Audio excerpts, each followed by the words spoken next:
ಕಾರ್ಕಳದ ಜನ ಭಾಳ ಮಿಸ್ ಮಾಡ್ತಾರೆ, ನೀವು ಬರೋದು ಕಮ್ಮಿ ಇತ್ತೀಚೆಗೆ ಅಂತಲೂ ಹೇಳ್ತಾರೆ. ಏನು ಹೇಳಿ ಬಯಸ್ತೀರಿ? ಆದಷ್ಟು ಅದಕ್ಕೆ ಕಮ್ಮಿ ಆಗ್ತದೆ ಅಂತೇಳಿಗೆ ಕೊರತೆ ನೀಗಬೇಕು ಅಂತೇಳಿ ಆಗಾಗ ಬರ್ತಾ ಇದ್ದೀನಿ. ಸರ್, ಈಗ ರಾಜಕೀಯವಾಗಿ ಪವರ್ ಶೇರಿಂಗ್ ಬಗ್ಗೆ ತುಂಬ ಬೆಳವಣಿಗೆಗಳಿದೆ. ನೀವು ಏನು ಸಲಹೆ ಕೊಡ್ಲಿಕ್ಕೆ ಬಯಸ್ತೀರಿ ಈಗಿನ ಸರ್ಕಾರಕ್ಕೆ, ಮುಖ್ಯಮಂತ್ರಿಗಳಿಗೆ, DCM ಏನು ಬುದ್ಧಿಮಾತು ಹೇಳಿ? ಈಗ ಇಲ್ಲಿ ಜನರಿಗೆ ಒಳ್ಳೆ ಸರ್ಕಾರ ಬೇಕು, ಸದೃಢವಾದಂಥ ಸರ್ಕಾರ ಬೇಕು, ಭ್ರಷ್ಟಾಚಾರ ವಿರಹಿತವಾದಂಥ ಸರ್ಕಾರ ಬೇಕು.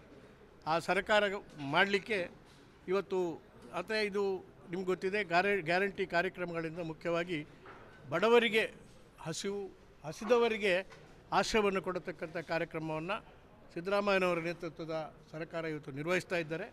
ಆದ್ದರಿಂದ ಆ ಸರ್ಕಾರ ಸುಭದ್ರವಾಗಿರಬೇಕು. ನಮಗೆ ಸಾರ್ವಜನಿಕರು ಅದನ್ನು ಬಯಸ್ತಾರೆ. ಕಾಂಗ್ರೆಸ್ ಎಲ್ಲ ಮಟ್ಟದ ಕಾರ್ಯಕರ್ತರು ಕೂಡ ಅದನ್ನೇ ಬಯಸ್ತಾರೆ. ಅಂದರೆ ಇದು ಸರ್ಕಾರ ಅನಿವಾರ್ಯ, ಬಡವರಿಗೆ ಮತ್ತು ಇಡೀ ಕರ್ನಾಟಕ ರಾಜ್ಯದ ಸಮಗ್ರ ಅಭಿವೃದ್ಧಿಯ ದೃಷ್ಟಿಯಿಂದ ಸುಭದ್ರವಾದಂಥ ಸರ್ಕಾರವನ್ನು ನಿರ್ವಹಿಸಲಿಕ್ಕೆ ಈಗಿರುವಂಥ ಸರ್ಕಾರದವರು ಮತ್ತು ಪಕ್ಷದ ಮುಖಂಡರು ಪ್ರಯತ್ನ ಮಾಡಬೇಕು. ಇದೇ ನಮ್ಮ ಬಯಕೆ.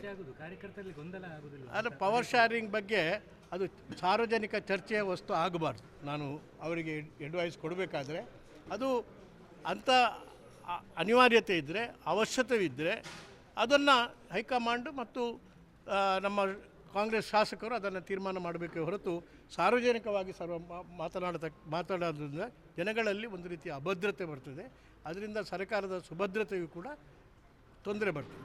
ಈಗ ಉಪಮುಖ್ಯಮಂತ್ರಿಗಳು ಡೆಲ್ಲಿಗೆ ಹೋಗುವಂಥದ್ದು ಬರುವಂಥದ್ದು, ಸಿದ್ದರಾಮಯ್ಯನವರು DK ಅವರು ಸರಿಯಾಗಿ ಮುಖರೊಡಿ ಮಾತಾಡದಿರುವಂಥದ್ದು ಕಾರಣ ಏನಿರ್ಬೋದು? ಅದು ಒಂದು ರೀತಿಯ ಏನದು ಹೋಲಿಕೆ ಆಗೋದಿಲ್ಲ, ಯಾಕಂದರೆ ಗೊಂದಲ ಇರ್ಬೋದು, ಸಿಟ್ಟಿರ್ಬೋದು, ಈ ಥರ ಏನು ಸರ್ ಏನಾದರೂ ಬುದ್ಧಿಮಾತು? ಏನು ಸಿಟ್ಟಿದ್ದರೂ ಕೂಡ ಆಡಳಿತ ಕ್ಯಾಬಿನೆಟ್ ಸರಾಗವಾಗಿ ನಿರಾತಂಕವಾಗಿ ನಡೀತಾ ಇದೆ. ಕಾರ್ಯಕ್ರಮಗಳು ನಿರಾತಂಕವಾಗಿ ಅನುಷ್ಠಾನ ಆಗ್ತಾ ಇದೆ. ನಮಗೆ ಬೇಕಾದದ್ದು ಅವರು ಪರಸ್ಪರ ಬೇಕಾದರೆ ಅಪ್ಪಿಕೊಳ್ಳಿ ಅಥವಾ ಅವರು ಬೇಕಷ್ಟು ಮುನಿಸಿಕೊಳ್ಳಿ, ಅದು ಮುಖ್ಯ ಅಲ್ಲ. ಜನಗಳಿಗೆ ಬೇಕಾದ್ದು ಆಡಳಿತ ಮತ್ತು ಸಾರ್ವಜನಿಕ. ಕ್ಯಾಬಿನೆಟ್ ಮೀಟಿಂಗು ವಾರ ನಡೀತಾ ಇದೆ. ಒಂದು ವೇಳೆ ಬಿಕ್ಕಟ್ಟಿದ್ದರೆ ಕ್ಯಾಬಿನೆಟ್ ಮೀಟಿಂಗ್ ಹೇಗೆ ನಡೀತದೆ? ಭಾಳ ಸುಸೂತ್ರವಾಗಿ ಕ್ಯಾಬಿನೆಟ್ ಮೀಟಿಂಗ್ ನಡೆಯುವುದೇ ಇದರ ಸುಭದ್ರತೆಗೆ ಸಾಕ್ಷಿ. ಪವರ್ಸ್ ಮಂತ್ರಿಗಳಾಗಬೇಕು ಅಂತೇಳಿ ಹಂಬಲಿಸುವವರು ಇರ್ತಾರೆ, ಮುಖ್ಯಮಂತ್ರಿಗಳಾಗಿ ಹಂಬಲಿಸುವಂಥದ್ದು ಅದು ಹಂಬಲಿಕೆ ತಪ್ಪಲ್ಲ. ಆದರೆ ಅದು ಸಾರ್ವಜನಿಕ ಚರ್ಚೆಯ ವಸ್ತು ಆಗಬಾರ್ದು. ಇವತ್ತು ದಲಿತ CM ಆಗಬೇಕು ಅನ್ನೋ ಅಭಿಪ್ರಾಯ ಭಾಳ ಬೇಗ ಪಡ್ಕೊಂಡಿದೆ. ಇವತ್ತು ನೋಡಲಿಕ್ಕೆ ಮಹದೇವಪ್ಪನವರು ಏನು ಅನ್ನಿಸ್ತದೆ ಸರ್ ತಮಗೆ?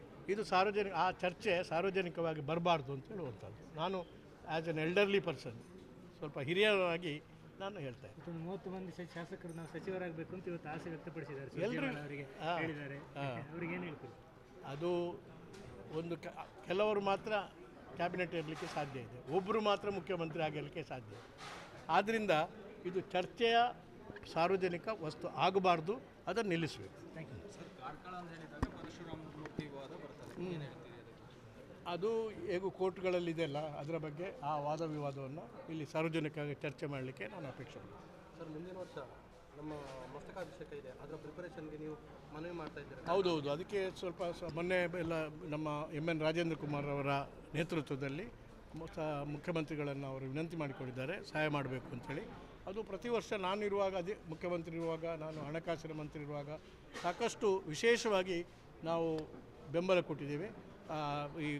ಈ ಕ್ಷೇತ್ರದ ಅಭಿವೃದ್ಧಿಗೆ ಬೇಕಾದಂಥ ಅನುದಾನ ನಾವು ಕೊಟ್ಟಿದ್ದೇವೆ. ಈ ಬಾರಿ ಕೂಡ ಸರ್ಕಾರ ಕೊಡ್ತದೆ. ಈ ವರ್ಷ ಗರಿಷ್ಠ ಎಷ್ಟು ಅನುದಾನ ಬೇಕು ಅಂತ? ಅಲ್ಲ, ಅದು ಅನುದಾನ ಬೇಕು ಅಂತ ಒಂದು ಪಟ್ಟಿ ಕೊಟ್ಟಿದ್ದಾರೆ ಅವರು, ನನ್ನ ಹತ್ರನೂ ಕೂಡ ಕೊಟ್ಟಿದ್ದಾರೆ. ನಾನು ಅದರ ಬಗ್ಗೆ ಮಾನ್ಯ ಮುಖ್ಯಮಂತ್ರಿಯಲ್ಲಿ ಚರ್ಚೆ ಮಾಡಿದ್ದೆ. ಗರಿಷ್ಠ ಮಟ್ಟದ ಅನುದಾನ ಅವರು ಖಂಡಿತವಾಗಿ ಕೊಡ್ತಾರೆ.